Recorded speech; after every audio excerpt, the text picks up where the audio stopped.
नमस्कार दोस्तों, YouTube channel में आप सभी का स्वागत है। आज का हमारा जो नया टॉपिक है वह है व्यंजन संधि। उस व्यंजन संधि के बारे में आप विस्तार से अध्ययन करेंगे। पहले आपको हम स्वर संधि के बारे में विस्तार से बता चुके हैं कि स्वर संधि के कितने भेद थे और उनके वीडियो भी बना के आपके पास भेज चुके हैं। अब हमारा आज का जो व्यंजन संधि है, जितना स्वर संधि है उतनी इंपॉर्टेंट व्यंजन संधि है। अब व्यंजन संधि को उसमें तो स्वर के मेल से बनने वाला जो नया रूप परिवर्तन होता है वह स्वर संधि है। और आज हम देखेंगे कि व्यंजन, कौन सा व्यंजन किस में मिल करके किसका उसका उस शब्द में क्या विकार पैदा करता है। तो आज इसके बारे में हम विस्तार से देखेंगे कि व्यंजन संधि होती क्या है। तो देखिए आइए दोस्तों कि व्यंजन संधि की पहले तो आपने हम पहले ही कि हमेशा संधि होती है कि शब्द का प्रथम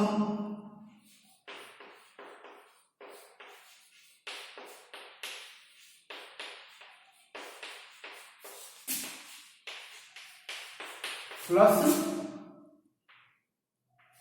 प्रथम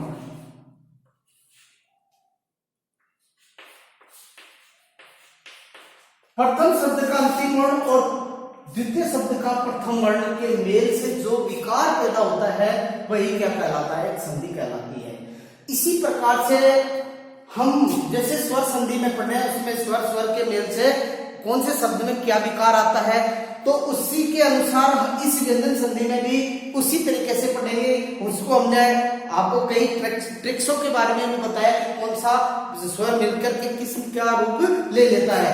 ऐसे ही हम आज व्यंजन संधि पढ़ेंगे। व्यंजन संधि के भी अलग अलग उदाहरण, उन उदाहरणों के माध्यम से हम देखेंगे कि कौन सा व्यंजन किस में मिलकर के किसका रूप ले लेता है। तो यहाँ देखते हैं कि हम इसको पहले हमको वर्णमाला का ज्ञान होना चाहिए। जब तक हमें वर्णमाला का ज्ञान नहीं है तब तक हम नहीं समझ सकते हैं। जैसे मान लो स्वर संधि है, स्वर संधि में हमने पढ़े कि स्वरों का मेल हमेशा 11 स्वर होते हैं और मूल रूप से 11 स्वर है, उनके मेल से आगे पीछे जो भी आता है उसका रूप में परिवर्तन हो जाता है। वही ऐसे ही व्यंजन संधि है। व्यंजन संधि में कौन कौन से व्यंजन है, उन व्यंजनों के मेल से बनने वाला किस में परिवर्तन होता है उसके बारे में पहले हमको सामान्य तरीके से वो देख लेना कि हमारा कौन से व्यंजन है, उन व्यंजनों के मिलान से कौन सा रूप में परिवर्तन होता है। तो देखो यहाँ जैसे हमने इसका 5 रूप होते हैं वर्ग का, जैसे कै वर्ग का 5 रूप और ये कितने।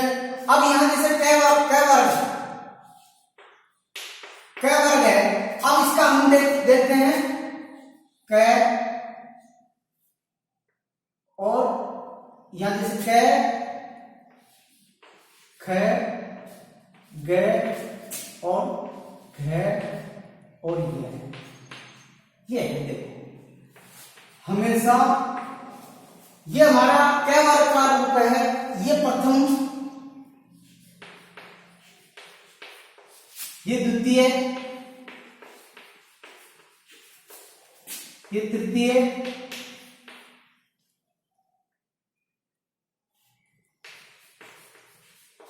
ये चतुर्थ, ये पंचम। देखो कै वर्ग का ये प्रथम, ये द्वितीय, ये तृतीय, ये चतुर्थ, ये पंचम।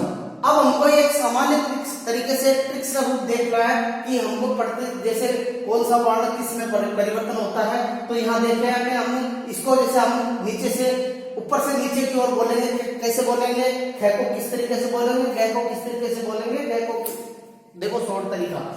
अब यहाँ हम लिख देते हैं क, च, ट और प। अब इसको यहां देखना है,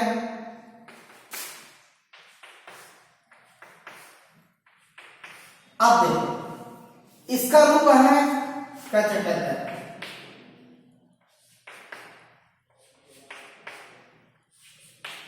ठीक, कचट बिल्कुल आसान है। क, ये ध्यान रखो, कचट।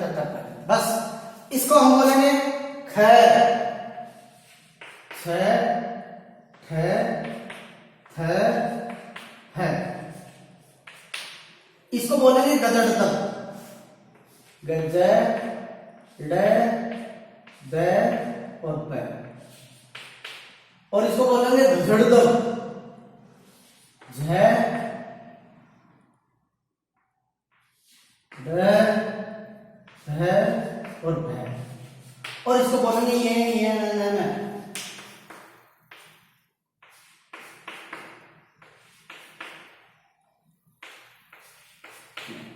अब देखो, इसके अकॉर्डिंग हमें एक संधि का रूप बनाएंगे व्यंजन संधि में। व्यंजन संधि में तो क्या होता है कि जैसे पहला नियम, हम इसका पहला नियम देखते हैं।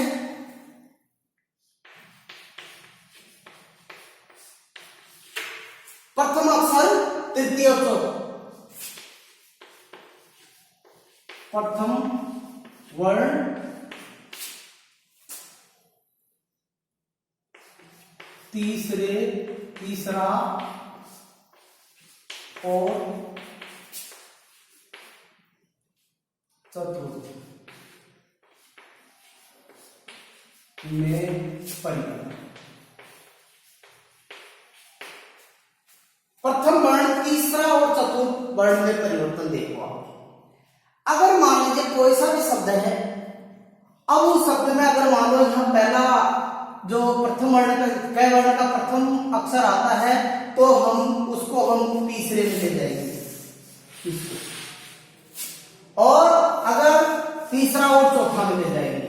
अगर हमारे पास यहाँ क वर्ण आता है और क वर्ण को हम तीसरा उसके पीछे, अगर क के पीछे अगर ग आता है, तो हमको वो इसमें परिवर्तन कैसे करना है। तो देखिए, पहले एक हम उदाहरण के माध्यम से देखते हैं कि कौन सा ऐसा शब्द है जिसके अकॉर्डिंग हम उसको किस में परिवर्तन करेंगे। यहां देखते हैं हम, जैसे हमने यहां लिख दिया सड़ाना, या हमने लिख दिया जैसे सड़ाना। एक अभी संधि कर देते हैं, सट प्लस आन। अब हमको यहां जैसे मान लो परीक्षा में हमारे पास ये आ गया, जैसे परीक्षा में आ जाता है कि सड़ाना। अब इसका हमको एक संधि करनी है, तो संधि का रूप क्या होगा। यहां सट, अब यहां देखो, आप इस उदाहरण के माध्यम से समझोगे। यहां हमारे पास ट वर्ण है, प्रथम है, इसके पीछे स्वर है। हमेशा देखो, मेरे एक छोटा सा ट्रिक्स है, जैसे मान लो व्यंजन संधि का नियम है, व्यंजन में यदि व्यंजन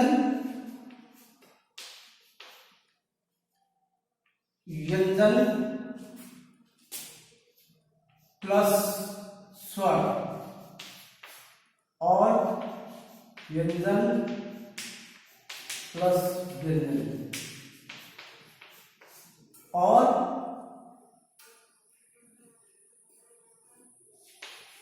व्यंजन, हाँ ये देखो, अगर व्यंजन के पीछे का स्वर है तो कोई दिक्कत नहीं है। यहां व्यंजन अगर व्यंजन है तो उसका रूप में परिवर्तन होता है, व्यंजन और व्यंजन। लेकिन हमको प्रथम वर्ण किसमें परिवर्तन करना है। यहां देखो, इसमें ट है, ट वर्ण है, ट वर्ण का तीसरा वर्ण कौन सा है, ड, ये परिवर्तन हो जाएगा। अब हमको इसकी संधि करनी है, तो हमको देखो ये वर्ण है और इसको बदलना है। तीसरा वर्ण तो है ये भाई, पहला वर्ण है, इसको हम तीसरे वर्ण में संधि करते समय हम तीसरे वर्ण में परिवर्तन करेंगे। तो यहाँ ट है तो तीसरा वर्ण, पहला वर्ण है, तो हम क्या बढ़ा देंगे इसको सड़ा,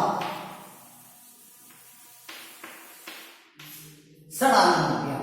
इस ट को हमने डे में बदल दिया और बाकी को सेम उसी के अनुसार लिख दिया। जैसे वैसे लिखा है उसको हमने यहाँ मात्रा लगाई, इसको हमने इस आधा ट को ड, आधा ड था, इसको हमने इस आ से पूरा कर दिया, तो क्या बन गया सड़ानन। अब हमको जैसे मान लो कोई ऐसा शब्द आ जाता है तो उसी के अनुसार हम हल कर सकते हैं। इसी प्रकार से जैसे हमने लिख दिया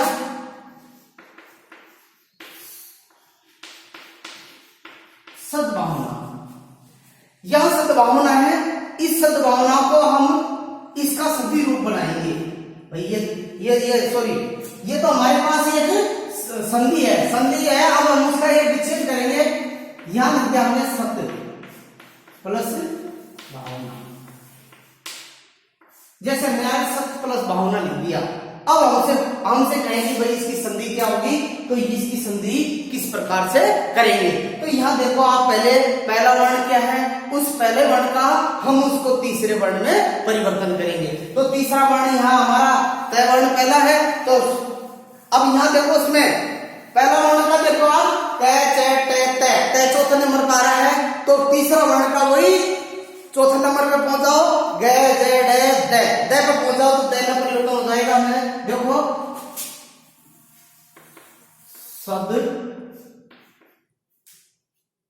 सद्भावना हमने बदला क्या, इस तय को हमने पहला वर्ण है, पहले वर्ण को हमने इसमें बदल दिया ग में। तीसरा वर्ण 1 2 3 4 चौथे नंबर पे है तय और यह चौथे नंबर पे है ग। ये पहला वर्ण है, ये द्वितीय वर्ण है, ये तीसरा और ये चौथा और ये पांचवा।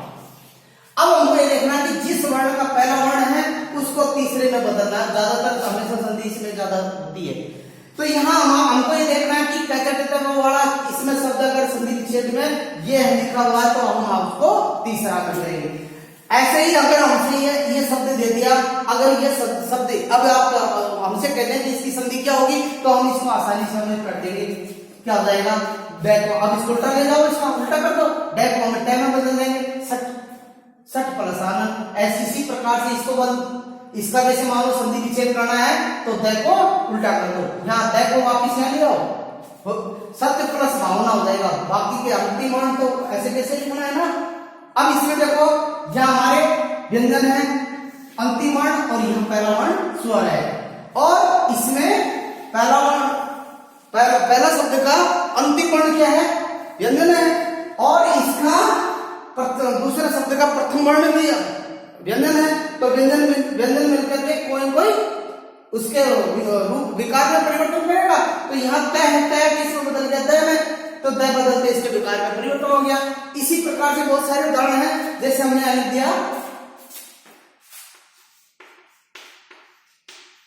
सद्विप। आप देखो अब यहां सद्विप है, यहां देखो सद्विप लिख दिया।